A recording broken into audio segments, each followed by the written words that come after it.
Welcome everyone to day 72 of my 100-day project. I am working in gouache. It is my second day of gouache, and today's painting is a great example of what happens when you just paint intuitively. I had absolutely no idea what I was going to paint today, and a lot of times when I don't know what I'm going to paint, I make a mess and then see what happens. With gouache, it's a little bit different. You can layer over it, but you can't layer infinitely. It'll crack if you get too thick with the layers. And it activates what's underneath often. So you have to be a little mindful. So I just started making these marks thinking that I would do some sort of abstract figure, and it sort of turned into this figure 8. I started with yellow, which is almost always the color I start with. It's a happy color. It makes me feel good. And then I'm loving this carmine color. I'm using Holbein gouache, artist gouache. And so I made these figure 8s, and after I did it and layered the red, it looked like this figure, and the red was a scarf, like a hat. And I thought, okay, well, that yellow must be her hair, and this is this figure, and she's wearing a scarf. And so I put a little face in there, and now I'm looking at it going, I have no idea what to do next. It's sort of this random sort of thing. So when I don't know what to do, I just keep painting. So this is where I need to channel like my inner Dory from Finding Nemo. Just keep swimming. I just keep painting. So I was like, okay, I've got lots of curves. Let me put in some lines. So I added these linear marks, and I was like, okay, if I do something sort of illustrative, maybe I'll put like little flowers on these vertical lines. I still have no idea what I'm doing. I'm just continuing to paint, trusting the process that it's going to become clear to me at some point, or it will just be done. Either way, I will know. So I'm just putting in these marks, these little flower shapes, and I go in and I add a little bit of pink to give them some dimension and a little bit of yellow to give them some dimension. So if my light's coming from the right-hand side, I'm putting a little bit of light on the right and a little bit of shadow on the left. Again, I don't know what I'm doing, so I'm just continuing to paint and waiting for whatever is clear to become clear. So here I'm adding a little bit of white and yellow. I'm using the same palette I did yesterday. So I'm taking some white gouache and I'm like covering up. I'm like, okay, well, if she's a figure, what if I make her a little more figural and less round? So I start using that white gouache to carve away some of that roundness.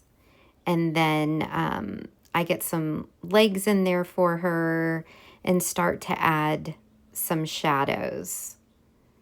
And now I'm like, okay, I kind of see where it's going. So I really like the roundness in her tummy. It reminds me of The Simpsons. If you remember, like when they would show Maggie in the winter, the baby, and she would be just like this big puffy star shape because that was her winter, not even it's a coat, it's like her winter onesie.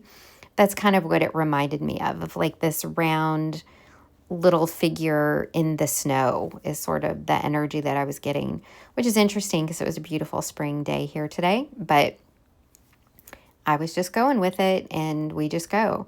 So I'm like, okay, well, if she's, bundled up in the snow, then maybe I'll put her in an environment.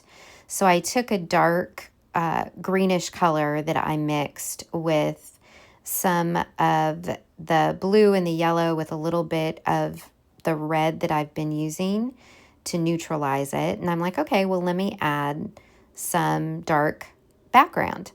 And it's a fairly thin wash, so you can see a little bit of those flowers coming through. And as I was looking at it, it looked like she was wearing mittens. So I went ahead and added those red mittens, and that light mark that I did on the left side of her body when I was using the white gouache to kind of carve out her body ended up being her arm. And it just, like, it was perfect. It was exactly where it needed to be. So I'm like, okay, well, let me build out her face a little bit. I don't want to put too much detail in there. So I gave her some eyebrows and fluffed out her lips a little bit. And so I'm like, okay, well, let me see if I can lighten up some of this background, make it a little bit more landscapey. And then I'm using a palette knife to scratch into the paper. I really love to do that because what it does is it makes these dark lines. The pigment settles into the lines. You need to do this when it's wet, when there's wet paint. And then you get these really lovely marks. So I'm like, well, let me scratch into that and see if there's some marks that I can make. So while I'm waiting for that to dry, I'm kind of adjusting her hair a little bit, adding in some shadows, wanting to make sure I keep that little round part in her belly, putting in a little depth in the scarf.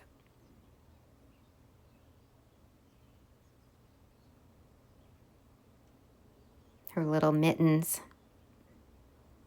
So just adding some shadows, some highlights. Feeling a little bit better about where it's going. I don't love the background, so I'm like, okay, well, let me let that dry and then something will occur to me. And as I was doing it, I was thinking, well, I've got some of this red in her body. I really should add that into the background. And I noticed that I could still see the flowers through the green. So I went ahead and added like this dirty reddish green color, kind of a brown color, to make some stems. And I'm like, okay, I'll use those flowers that were in the background and they'll be in the garden. So she is one of my garden tenders. She's just in the winter. So she's bundled up with her little scarf and gloves. And I have to say, I love it. Like, I just love how it evolved. And so I just added some flower shapes in here and added a little bit of, layered in a little bit of darks, a little bit of lights, just to bring in some dimension. And then I thought, well, let me put her under sort of a wintry sky. So I tried layering some white, and I'm negative shape painting around these flower shapes. And I didn't really like the white, and so I thought, well, let me bring in some blue. So I take some of the blue that I used to make the green and mix that up and made like this wintry, bluey sort of sky color. And then I'm using some of that greenish color to add some shadows into her body and her scarf to harmonize, because that green, I want to make sure I'm using it somewhere in the figure.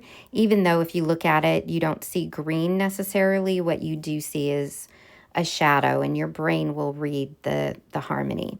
And she has a little bit of greenish shadow in her face, which I'm noticing isn't showing up super well here, but you might see it here in the close-up. So she's got a little bit of shadow, but I really did not do a lot of detail at all.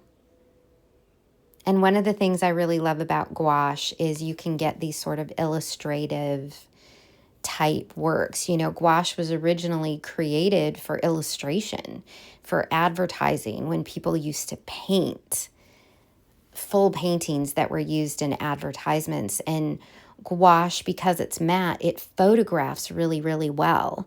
And so that was its original usage, and it's still used in that way today. But it just lends itself to that sort of illustrative style, I find.